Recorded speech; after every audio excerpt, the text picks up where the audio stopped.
Yes, you may be profitable without knowing this. I know you're like, how? But I'm losing. But entering the month in red. Now let me tell you something. Expectations is a problem many traders go through. You're expecting too much. You want to make 10% every month. You want to make 20% every month. You want to make 100% every month. You want to flip every account. And because it's not working, you think you're not profitable. Now you have to understand that first things first, a lot of lies are on the internet.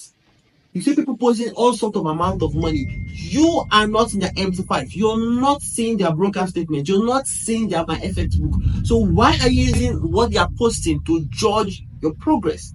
Now, as a matter of fact, in trading, making 1% at the end of the month is profitability. 2% profitability. 3, 4 profitability.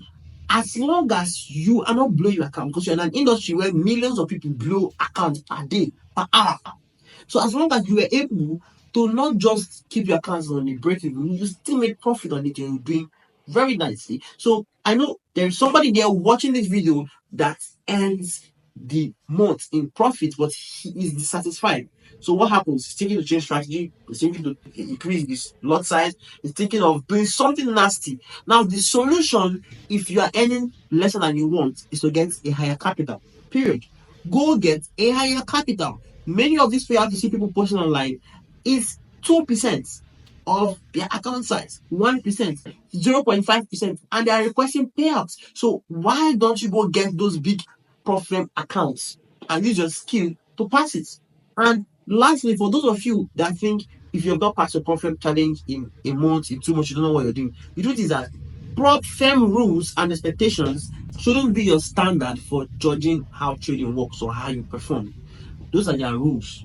And people that pass challenge back to back, they are not risking 0.5% per trade. So many of them are not even risking 1%. Many of them are risking 1.5%, 2%. And what happens in a 3 hour trade, risking 2%, you already make 6% on the account. And on that trade, they already passed it. I see them passing challenge in a day, in 2 days. You think because they are too profitable. No, they are risking high. And guess what?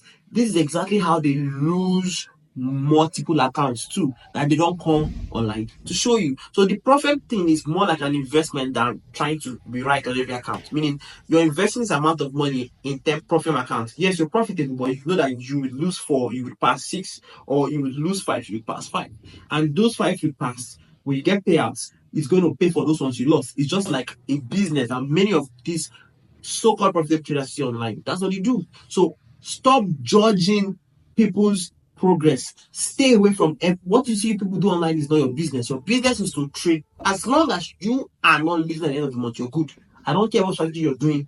As long as you're not losing, you don't have to switch to ICT because you are not making 100% at the end of the month. You don't have to switch to support and resistance. You don't have to switch to supply and demand. Stick to what you do and journal and learn your lessons. What happens is you make way more from improving your win rate because you're journaling and from actually increasing your capital. This is the right way to go. I'll see you guys in the next video. Do well to like and subscribe to the channel.